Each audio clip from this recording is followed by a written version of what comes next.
하나님 말씀 예레미야가 5장 19절에서 22절까지의 말씀입니다. 예레미야가 5장 19절에서 마지막 22절까지의 말씀입니다. 한 절씩 교독합니다. 여호와여, 주는 영원히 계시오며 주의 보좌는 대대에 이르느이다.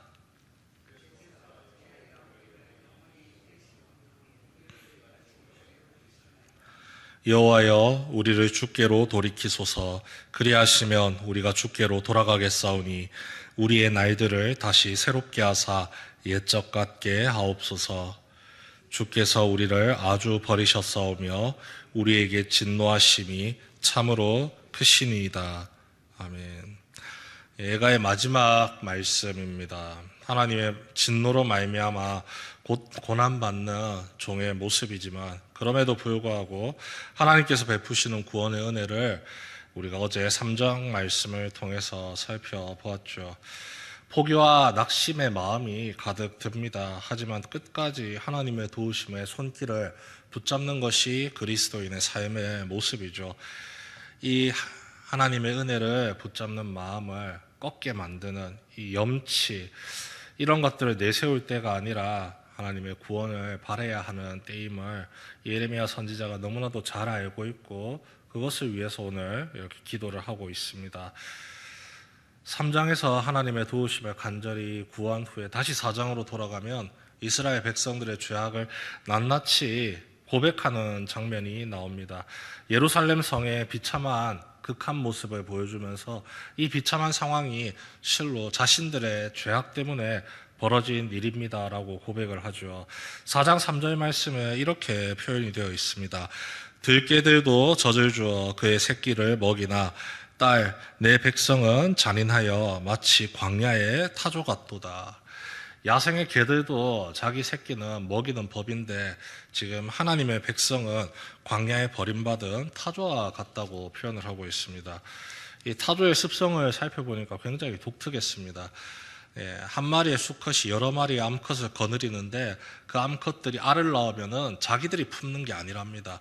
그 아내들 중에서 암컷들 중에서 가장 우두머리 암컷에게 그 알을 던져주고는요 나머지 암컷들은 떠나버린답니다.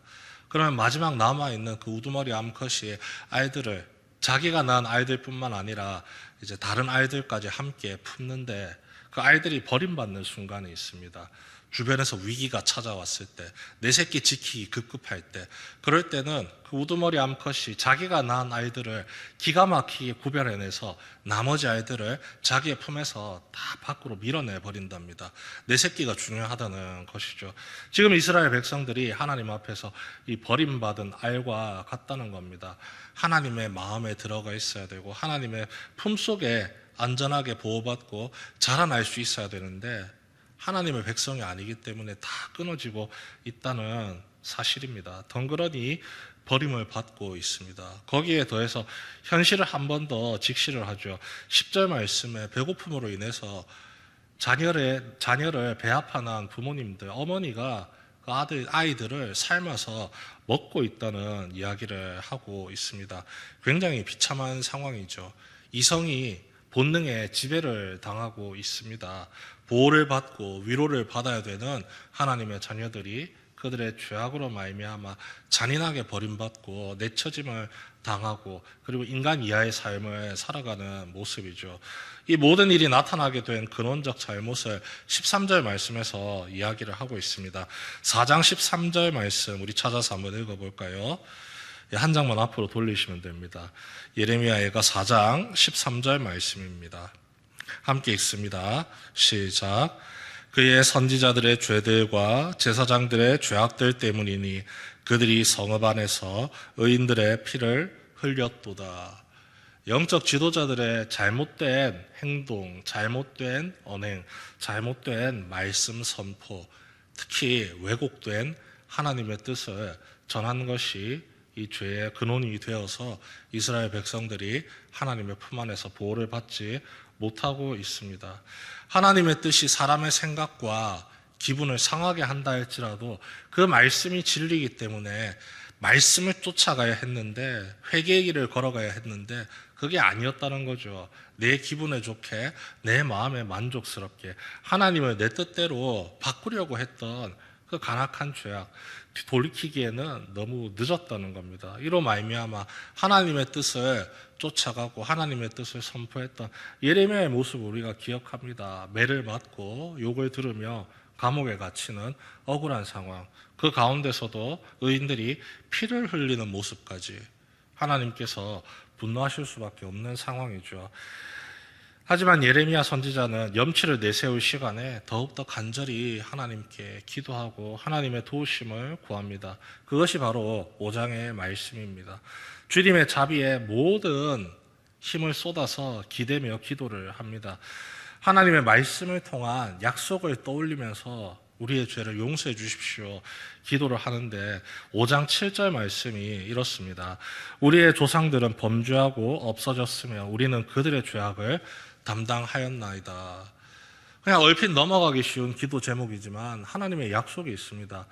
자신의 죄과를 기억하시는 분이시지 부모님의 죄 때문에 자녀가 벌받도록, 자녀의 죄 때문에 부모님이 벌받도록 그렇게 하지 않겠다고 하나님이 신명기 말씀을 통해서 약속하셨습니다. 그 약속을 의지하면서 우리 부모님의 죄 때문에 지금 자녀들이 고통을 받고 있는데 하나님, 이 자녀들은 죄가 없습니다. 자녀들은 아무것도 모르지 않습니까? 그저 부모님 따라갔을 뿐입니다. 용서해 주십시오. 간절히 기대고 있는 중이죠. 그렇다고 해서 또 아무런 죄가 없다라고 말하지도 않습니다. 16절 말씀 우리 함께 읽어보죠. 5장 16절 말씀입니다. 함께 읽습니다. 시작. 우리의 머리에서는 면류관이 떨어졌사오니 오호라 우리의 범죄 때문이니이다. 하나님의 약속도 기억하지만 그 약속만 가지고 나는 죄인 아니니까 살려주십시오. 부끄러운 모습을 보이지 않습니다. 오히려 나는 죄인이 맞습니다. 그래서 하나님께서 내게 씌워주셨던 그 은혜의 면류관, 내가 내 동생이 쳤습니다. 이제 정신을 차리고 깨어서 기도하니 하나님 다시 그 면류관 씌워주십시오. 다시 우리를 품에 안으시고 보살펴 주십시오. 제가 어찌 머리를 들고 목소리를 높여서 이렇게 기도할 수 있는지 모르겠습니다. 하지만 주님, 주님의 공의 외에도 사랑의 주님이시니 그 사랑 의지해서 뻔뻔하게 기도합니다. 우리를 불쌍히 여겨 주옵소서. 이렇게 기도하는 것이죠. 그리고 그들을 기도하는 자들의 마음을 21절을 통해서 이야기를 합니다. 여호와여 우리를 주께로 돌이키소서. 그리하시면 우리가 주께로 돌아가겠사오니 우리의 날들을 다시 새롭게 하사 옛적 같게 하옵소서.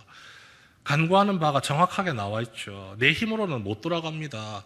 나는 죄인이기 때문에 내가 돌이킬 수 있는 힘도 없고 능력도 없고 내 힘으로 끝까지 갔다가는 이전처럼 나의 조상들처럼 부모님들처럼 조금 가는 척 하다가 다시금 하나님께 등 돌리고 무너지기 십상입니다. 그러니 하나님 우리를 돌이켜 주십시오. 주님께서 우리의 손을 붙들어 주시고 강권하여서 주님의 품으로 이끌어 주십시오.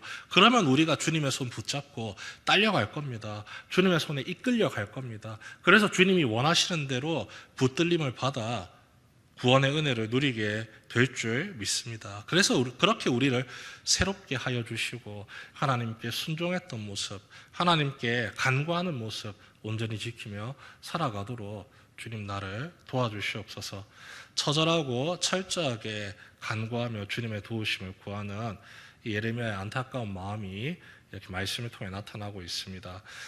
죄악으로 인한 징계의 현실에도 불구하고 하나님의 구원에 대한 소망을 잊지 않는 우리가 되기를 간구합니다. 이것이 그리스도인의 삶의 자세입니다. 회개를 방해하는 가장 큰 태도, 하나님 앞에서 자존심 내세우는 것이고 염치 내세우는 겁니다.